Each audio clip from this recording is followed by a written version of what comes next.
할렐루야, 민수기 광야에서 오지연 전도사입니다. 예수 그리스도로 구원받은 우리에게 창조주이신 하나님이 너는 내 것이라고 말씀하시는 것은 지극히 당연한 일입니다.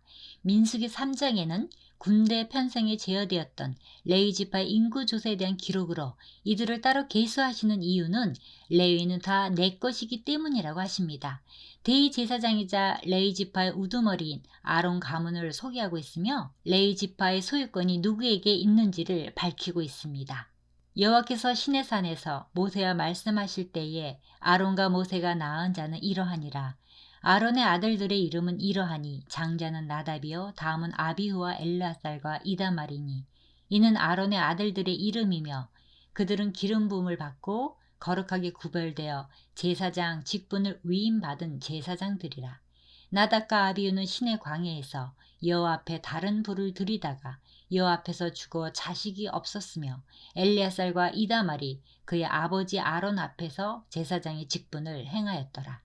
레위 지파 중에서도 오직 이 아론의 아들들과 그 후손만이 제사장의 직분을 받게 되었습니다. 주목할 점은 레위인의 인구조사를 앞두고 모세 이름보다 아론의 이름이 먼저 나왔다는 점입니다. 아론이 모세의 형이기 때문에 먼저 나왔다기보다 이스라엘의 제사장뿐만 아니라 모든 레위인을 이끌 지도자였기 때문입니다. 2절에 있는 네 사람의 이름 순서는요. 아론의 아들로부터 태어난 순서로 이들이 기름 부음을 받고 거룩하게 구별되어 제사장 직분을 위임받은 제사장들입니다.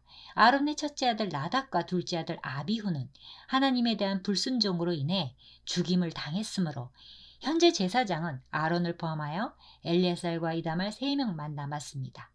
이 사건 이후에 엘르아살과 이다말은 성막에 들어가 섬길 때마다 두렵고 떨리는 마음으로 감당했을 것입니다. 민수기 3장에서 레위인의 인구조사를 앞두고 과거의 가슴 아픈 사건을 소개하는 이유가 무엇이겠습니까? 하나님으로부터 위임받은 제사장은 마땅히 하나님께서 정하신 규례와 방법에 따라 자신의 직분을 수행해야 함이 당연한데도 불구하고 고귀한 직분에 대한 자각과 책임을 지키지 못하는 자들을 향한 하나님의 엄중한 경고였습니다. 레위 지파는 나아가 제사장 아론 앞에 서서 그에게 시종하게 하라. 아론 앞에 서서라는 말은 레위인이 아론과 긴밀하게 업무를 수행하라는 뜻이며 시종한다는 말은 곁에서 보자는 것을 의미합니다. 이처럼 아론의 자손은 제사장이 되고 다른 레위 지파의 자손들은 제사장들을 곁에서 돕는 역할을 주셨습니다. 하나님은 제사장들과 레위인들의 직분을 분명하게 구분해 주셨습니다. 위치와 직분이 명확하지 않으면 혼란이나 분쟁이 일어날 수 있기 때문입니다. 그렇다면 왜 하나님께서 12지파 가운데 어떻게 이처럼 제사장을 돕는 직분을 얻어 하나님을 가장 가까이에서 섬기게 된 것일까요? 출애굽기 32장에 기록된 금송아지 사건이 레위 지파를 구별하여 하나님께 바쳐진 존재로 만들었습니다. 아론은 출애굽한 이스라엘이 모세가 산에 올라간 사이 금송아지를 만들 때 백성들을 방자하게 만든 사람이었습니다. 당시 백성들이 우상숭배를 보게 된 모세가 누구든지 여호와의 편에 있는 자는 내게로 나오라고 외쳤을 때 바로 레위 자손이 다 모여 모세에게 나왔습니다. 그리고 그 레위 자손들이 하나님의 명을 받들어 이스라엘 진 끝에서 끝까지 다니면서 우상숭배에 참여했던 자 3,000명을 죽였습니다. 그런 직후에 모세는 레위 자손을 향하여 각 사람이 그 아들과 그 형제를 쳤으니 오늘날 여호와께 헌신하게 되었느니라고 그가 오늘날 너에게 복을 내리시리라고 선포했습니다. 바로 그 순간이 레위 지파가 하나님 앞에서 특별하게 구별되기 시작한 때였습니다. 너는 레위인을 아론과 그의 아들들에게 맡기라. 그들은 이스라엘 자손 중에서 아론에게 온전히 맡겨진 자들이니라. 7절부터 10절까지 레위인이 맡은 직무가 나옵니다. 레위인은 제사장 아론의 일과 이스라엘 백성들이 회막에 나아가 제사 드리는 것을 돕는 일을 합니다. 구체적으로 레위인은 성막과 그 안의 도구를 관리하는 일을 합니다. 회막을 거두고 다시 설치하며 그 안에 거룩한 기구들을 옮기는 일입니다. 또한 회막으로 나와 제사 드리는 백성들을 돕는 일을 합니다.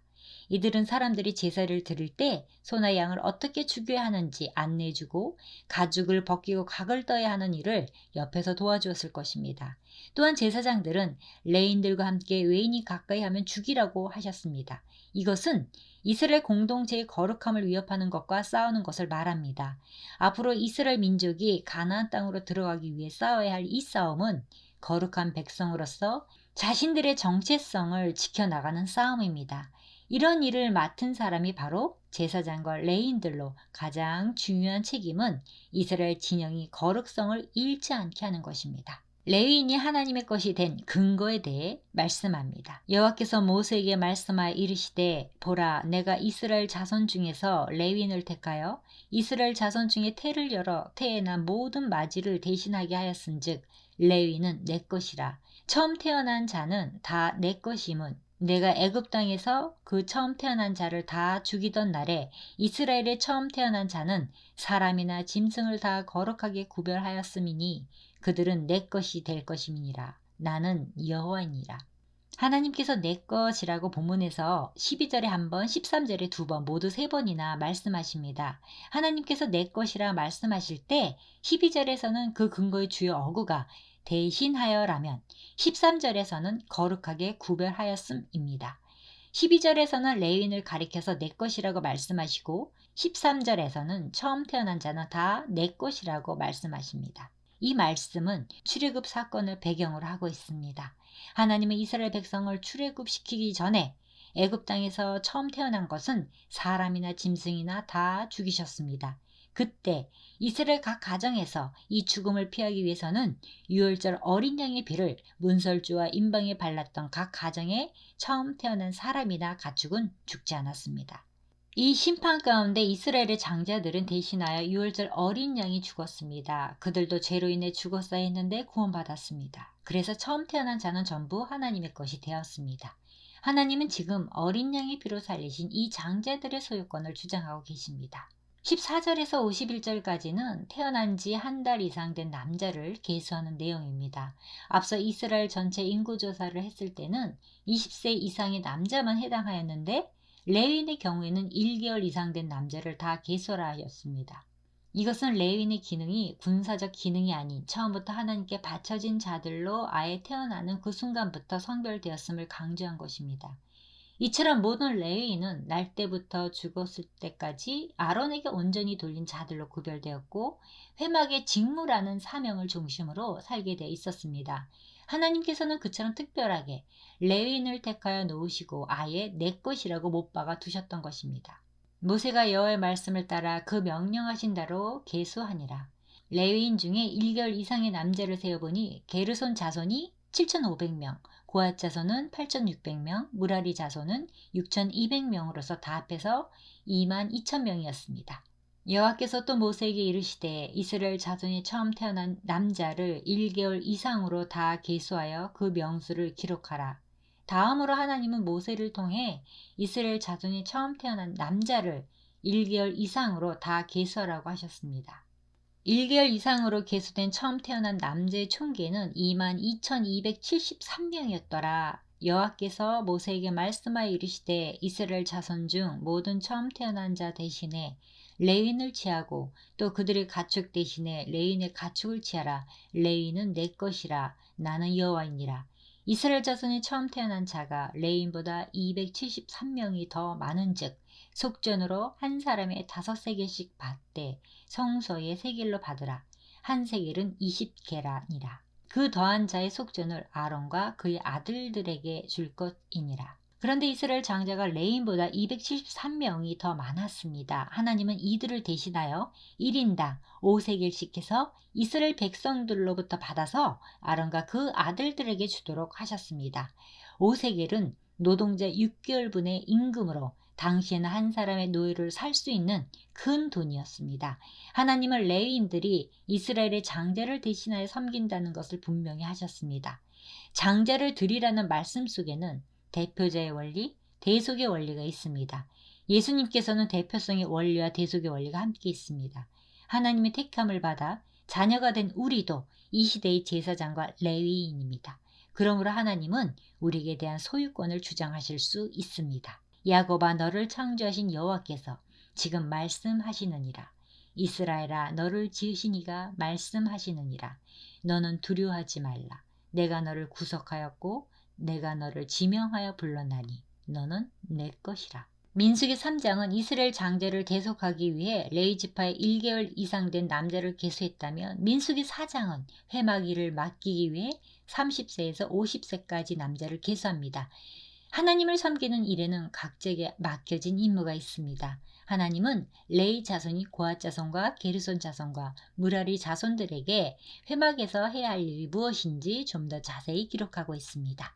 또 여호와께서 모세 아론에게 말씀하여 이르시되 레위 자손 중에서 고핫 자손을 그들의 종족과 조상의 가문에 따라 집계할지니 곧 30세 이상으로 50세까지 회막의 일을 하기 위하여 그 역사에 참가할 만한 모든 자를 계수하라. 레위인은 30세부터라고 한 것은 육체적인 것뿐만 아니라 신앙의 성숙을 원했기 때문입니다. 싸움에 나갈 만한 자는 언제까지라는 제한이 없는데요. 레위인을 50세로 제한한 것은 나이가 들면 육체적인 힘도 적어지고 판단력도 느려지기 때문입니다. 고핫 자손이 회막 안의 지성물에 대하여 할 일은 이러하니라. 먼저 4절부터 20절까지 고핫 자손의 임무부터 소개합니다. 고핫 자손에게 지성물 운반이라는 중책을 맡기신 하나님께서는 구체적인 방법을 말씀하셨습니다. 성막의 기물을 운반하는 일인데요. 지성소와 성소, 성막들에는 모든 기구를 운반하였습니다. 먼저 제사장들이 지성물인 증거계, 진설병상, 등장대, 분향단, 번제단 5가지를 포장하고 그 다음 고핫 자손이 조심스레 운반했습니다. 21절부터 28절에 보시면 게르손 자손들은 성막의 휘장, 덮개, 해달의 가죽 덮개 등을 운반하는 임무를 맡았고 29절부터 33절에 보시면 무라리 자손들은 성막의 널판들, 띠들, 기둥들, 받침들 등을 운반하는 임무를 맡았습니다.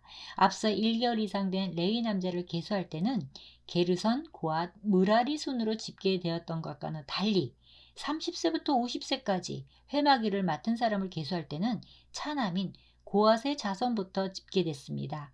그 이유는 4절에 나오는 대로 고핫 자손이 회막 안의 지성물, 곧 가장 거룩한 중요 성물과 관련된 일을 맡았기 때문이었습니다. 그들은 지성물 운반 시 접촉으로 인한 죽음의 위험을 감수해야 했고 게르손 및 무라리 자손과는 달리 소와 수레를 사용하지 않고 직접 어깨에 매야 하는 상당한 수고를 담당해야 했습니다. 그들은 뜨거운 광야에서 어깨에 메고 몇 날 며칠을 운반하는 일은 결코 쉬운 일이 아니었을 것입니다. 그럼에도 고핫 자손은 하나님께서 중책을 맡겨주신 그 은혜와 그 직무의 영광스러움을 알았기에 기꺼이 그 대가를 감당했습니다. 하나님께서 고핫 자손을 총애하신다는 것을 본문 끝부분이 17절에서 20절의 당부의 말에서도 알 수 있습니다. 이 당부의 말은 고핫에 이어 나오는 게르손, 무라리에게는 나오지 않는 말입니다. 고핫 자손과 더불어 게르손 및 무라리 자손까지 레위인의 총 지도는 아론의 장남이 된 엘리아살이 맡았습니다. 그는 레위인의 총 감독과 더불어 성소의 모든 기구를 책임졌습니다. 34절부터 49절은 30세 이상으로 50세까지 레위인들의 수를 기록합니다. 고핫 자손들은 2750명, 게르손 자손들은 2630명, 무라리 자손들은 3200명, 성막 봉사를 맡은 레위인들은 도합 8580명이었습니다. 마무리합니다. 하나님은 모세에게 회막일을 맡기기 위해 30세부터 50세의 남자를 계수하라고 정확하게 그들이 무엇을 해야 하는지 말씀하셨습니다. 첫째로 성막에서 봉사할 수 있는 사람의 연령을 지정해 주셨다는 것을 생각할 때 우리는 하나님을 섬기며 봉사할 수 있는 기한이 정해져 있다는 것을 생각해야 합니다. 언제까지나 할 수 있는 일이 아니고 우리 마음대로 정할 수 있는 것도 아닙니다. 따라서 오늘 우리에게 섬길 기회를 주셨을 때 감사함으로 성실하게 감당할 수 있어야겠습니다. 둘째, 하나님의 일을 감당하는 것은 주의를 기울여야 하는 일입니다. 나답과 아비후의 사건을 말씀으로 시작하신 하나님은 고핫 자손의 봉사를 통해 거룩하신 하나님을 섬기는 일은 영광스러우면서 동시에 위험한 일이라는 사실을 알게 됩니다. 셋째, 하나님께서는 다양한 봉사로 우리를 부르셨습니다. 고핫은 둘째 아들이지만 성물을 운반하는 가장 중요한 일을 맡게 되었습니다. 고핫이 더 우월한 사람이어서는 아닙니다. 하나님께서 택하여 맡기신 이유는 알 수 없지만 분명한 것은 어떤 사람은 더 중요해 보이는 일을 하고 어떤 사람은 덜 중요해 보이는 일을 한다는 것이지요. 그런데 이 모든 일이 하나님을 위하여 섬기는 일이라는 사실입니다. 따라서 우리의 눈에는 차이가 있을지 모르지만 하나님께서는 하나님께서 맡기신 모든 일을 동일하게 귀하고 중요한 일로 보십니다. 로마서 12장 3절로 5절 말씀으로 마칩니다. 내게 주신 은혜로 말미암아 너희 각 사람에게 말하노니 마땅히 생각할 그 이상의 생각을 품지 말고 오직 하나님께서 각 사람에게 나눠주신 믿음의 분량대로 지혜롭게 생각하라. 우리가 한 몸에 많은 지체를 가졌으나 모든 지체가 같은 기능을 가진 것이 아니니 이와 같이 우리 많은 사람이 그리스도 안에서 한 몸이 되어 서로 지체가 되었느니라. 아멘.